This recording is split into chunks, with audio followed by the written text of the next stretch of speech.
कसे आहात? आपण गावी पोहोचलेलो आहोत आणि आता आपण अशा ठिकाणी जाणार आहोत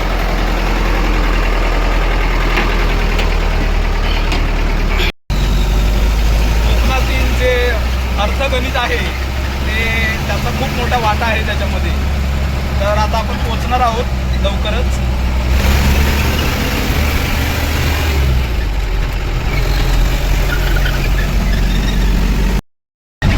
लवकरच आपण खाणीवर पोहोचत आहोत आणि खाणीवर पोहोचण्यासाठी खूप असा खडतर प्रवास आहे.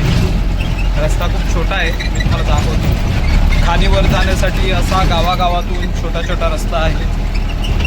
हे पालेकोंड आहे, पाळे असं म्हटलं जातं. जे म्हणतात की चिरे सप्लायर करणं किंवा चिरे सप्लायमध्ये खूप पैसा आहे, तर हा रस्ता पाहून तुम्हाला समजलं असेल की गाडी चालवण्याची काय अवस्था असते. तुम्ही बघू शकता खाणीमध्ये जो आपण प्रवेश करत आहोत. आणि कोकणातलं हे लाल सोनं, तर मी तुम्हाला त्याच्याबद्दल आज माहिती सांगणार आहे की कोकणातलं लाल सोनं म्हणजे चिरे. ह्या चिऱ्यांचा कोकणातल्या अर्थगणितामध्ये खूप मोठा वाटा आहे. हे चिरे तुम्ही बघितले असतील की मुंबईपासून ते पुणे, कोल्हापूर खूप साऱ्या ठिकाणी आता घरासाठीच नाही तर वेगवेगळ्या हॉटेललासुद्धा ह्या चिऱ्यांच्या लाद्या बसवल्या जातात. आणि ही चिऱ्याची खाण, ह्याचा अर्थगणित कसं आहे ते मी तुम्हाला थोडक्यात सांगणार आहे. मित्रांनो, कोकणातील लाल चिरा कोकणातच मिळतो. मग पूर्वी असं होतं की चिऱ्यांची घरे फक्त कोकणात असायची, परंतु आता चिऱ्यांचा व्यापार हा विदर्भापर्यंत आणि मोठमोठे हॉटेल मुंबईमध्ये सुद्धा किंवा बाहेर हॉटेलला लाल चिऱ्यांचे लाद्या किंवा दगड लावले जातात. त्यामुळे एक शोभा येते नॅचरली. तर ह्या लाल चिऱ्यांचा कोकणातल्या अर्थगणितामध्ये खूप मोठा सिंहाचा वाटा आहे. कोकणातील लाल चिरा म्हणजे हे बॉक्साईडच्या खाणीच असतात, पण जेव्हा बॉक्साईड सापडलं जात नाही तेव्हा हा चिरा म्हणून वापरला जातो.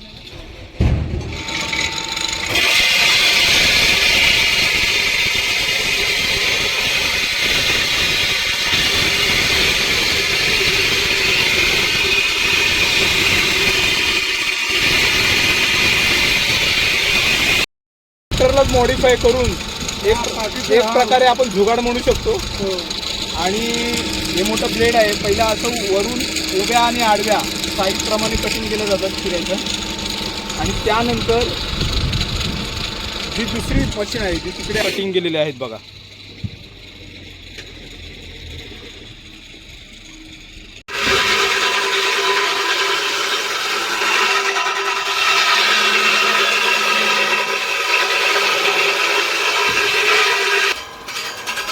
ही चिरे कापायची मशीन आहे आणि हे कटर आहे, त्याच्याने हा चिरा कापला जात आहे.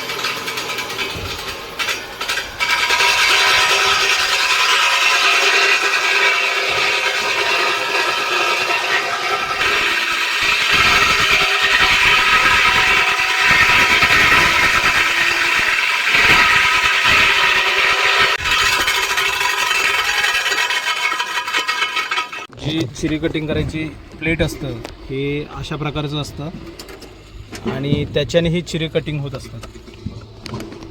तर तुम्ही पाहू शकता हे प्लेट इथे कटिंग करत करत ह्या साईजमध्ये असा चिरा येतो. मशीनला चिरे कापण्याच्या या मशीनला आडवी मशीन म्हटलं जातं. आणि चिरे ट्रकमध्ये अशा प्रकारे लोड केले जातात. चिरे कशी किंमत असते, कसं त्याचा अर्थगणित आहे हे मी नंतर सांगेन तुम्हाला. तर अशा प्रकारे ह्याच्यात खूप सारी मेहनत आहे. डोक्यावर ओझं वाहून उन्हामध्ये चिरे लोड करावे लागतात ट्रकामध्ये.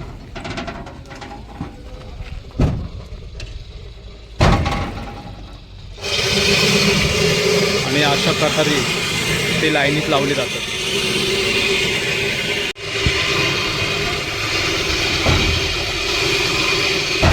किती वर्ष या कामात तुम्ही काम करताय? जवळजवळ 40 वर्ष झाला. 40 वर्ष हेच काम करताय. कसं गणित म्हणजे काय, वर्ण कातळ आपण फोडायला गेलो ना, हां, तर कातळ खालीवर असतो ना, त्याला मग वर्ण लेवल करायला लागतो. लेवल करून आडवी मशीनची कटरने फिनिशिंग मारायला लागतो. फिनिशिंग करून मग नंतर जरा रुंद झाली तर मग पावडरने कट करायला लागतो. तुम्हाला तुमचं रोजगाराचं गणित कसं आहे? आमचं रोजगाराचं गणित काय, आमचं चिरावर असतो. जेवढे चिरे निघणार तेवढी एक पर्टिक्युलर अमाऊंट असेल ठरली, हो, हो. तेवढी तुम्हाला मिळणार. तेवढे आम्हाला वर्षातून किती वेळ काम चालते? वर्षातून 8 महिने काम चालते.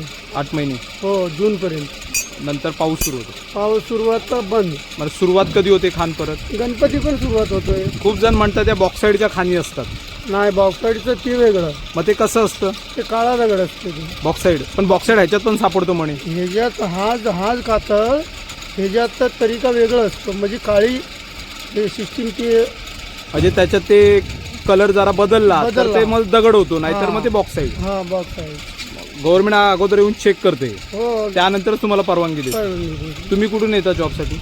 आम्ही आलो कर्नाटकवरून. कर्नाटकवरून. असं म्हटलं जातं की कोकणात उद्योगधंदे नाही आहेत, तर तुम्ही काय सांगाल? तुम्ही कर्नाटकवरून आला तिकडे जॉबला. हाय, हो, कामं आहेत. कामं करणाऱ्याला भरपूर आहे. मेहनत करणारा पाहिजे. मेहनत करणारा पाहिजे आणि शोधता आला पाहिजे पैसा कुठं पडतोय. हो. की आता तुमच्याजवळ समजा 4 पैसे जास्त आपल्याला चांगले भेटते, तुमच्याजवळ आपण कामं करायचं, असं असतं. तो वर्षाला किती चिरा निघतो तरी पण? वर्षाला तरी काय 1.5-1 लाखपर्यंत निघतो. त्यात गव्हर्नमेंटला टॅक्स द्यावा लागतो. त्यांना मग रॉयल्टी भरायला रॉयल्टी भरायला लागते. पास देतात ते, रॉयल्टी भरायला लागतो. आपल्या गाडी आहे, गाड्यांचा इन्शुरन्स भरायला लागतो. ड्रायव्हरांचा पगार जातो. ह्या माणसा गाडी भरणाऱ्यांचा यांचा पगार जातो. चांगला चिरा आणि थोडा खराब चिरा हे कसं ओळखायचं? चांगला चिरा, खराब चिरा तो म्हणजे तिथं आपल्याला काढून ठेवलेला आहे. बरोबर. त्यातनं पलटी करून बघायचं चिरा, वरनं माती झाडायचं, पलटी करून बघायचं. चांगला आणि खराब त्यात दिसतो. कधी कधी चिरे हे म्हणजे सगळीकडेच कडक चिरा सापडत नाही. कधी कधी असा भुसा भेटतो, तो वेस्ट होतो माल. आणि ही चिऱ्यांची भिंत आहे, तुम्ही बघू शकता नॅचरली. तर मित्रांनो, कोकणात काम नाही असे नाही, काम आहे. तुम्ही पाहिलंच असेल की कर्नाटकवरून माणसे इथे काम करण्यासाठी आलेली आहेत. तर मी असं नाही म्हणत की ही ओझी वाहण्याचीच कामं सगळ्यांनी केली पाहिजेत, पण जर आपण शोध घेतला तर पैसा आहे, फक्त पैसा शोधता आला पाहिजे. तर ही चिरेखान आहे, याच्यासाठी खूप आपल्याला परवानग्या वगैरे घ्याव्या लागतात.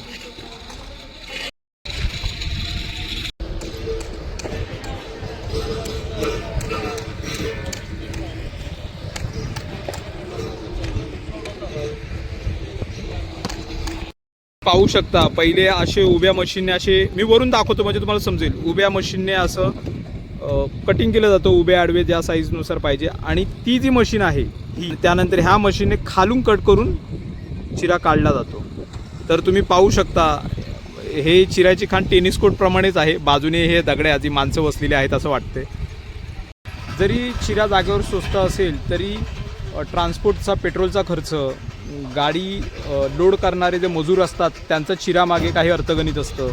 गाडी जिथे खाली करणार ज्या जागेवर, साईटवर, तिथं काही अर्थगणित असतं. त्यामुळे चिरा जागेवर जरी स्वस्त असला तरी ट्रान्सपोर्ट वगैरे पकडून त्याचा खर्च खूप सारा येतो. चिरा स्वस्त कोणाला भेटतो? चिऱ्याची खाण ज्याच्या घरापासून खूप जवळ आहे त्याचा ट्रान्सपोर्टचा खर्च कमी असल्यामुळे त्याला खूप सारा खर्च येत नाही. कमी खर्चामध्ये ट्रान्सपोर्टचा होत असल्यामुळे चिरा स्वस्त भेटतो. पण ज्याच्या घरापासून चिराची खाण खूप लांब आहे त्यांना खूप महाग पडतो चिरा. पण ट्रान्सपोर्ट, पेट्रोल हे पेट्रोल काय स्वस्त नाही आहे. आणि ज्याच्या घरापासून चिऱ्याची खाण जवळ असते त्याला स्वस्त भेटतो चिरा. जे चिऱ्यांचे मजदूर असतात त्यांची ही घरं आहेत आणि ते ह्या घरात राहतात. तर हे जे चिऱ्यांची कामं करायला आलेले असतात ते दसऱ्यानंतर, जर पाऊस बंद झाला दसऱ्याच्या अगोदर, तरच चिऱ्यांच्या खाणी सुरू होतात. त्यानंतर ते लास्ट जूनपर्यंत असतात, पाऊस पडेपर्यंत. पाऊस एकदा सुरू झाला की चिऱ्याच्या खाण सर्व बंद होतात. खूप त्रास आहे, मेहनत आहे. तर आता आपण निघूया.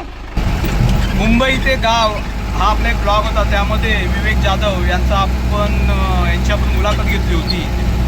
आणि मी तेव्हा तुम्हाला काही गोष्टी सांगितल्या नव्हत्या, कारण सगळंच एका ब्लॉगमध्ये आपल्याला बसवता येत नाही, कारण आपले ब्लॉग खूप छोटे छोटे असतात. जे आज चिरे लोडिंग करायला आपण आलो होतो, तर ते विवेक जाधव यांच्या ट्रकातून आलो होतो. मी तुम्हाला विवेक जाधवचा कॉन्टॅक्ट नंबर अगोदरच्या ब्लॉगमध्ये टाकला होता.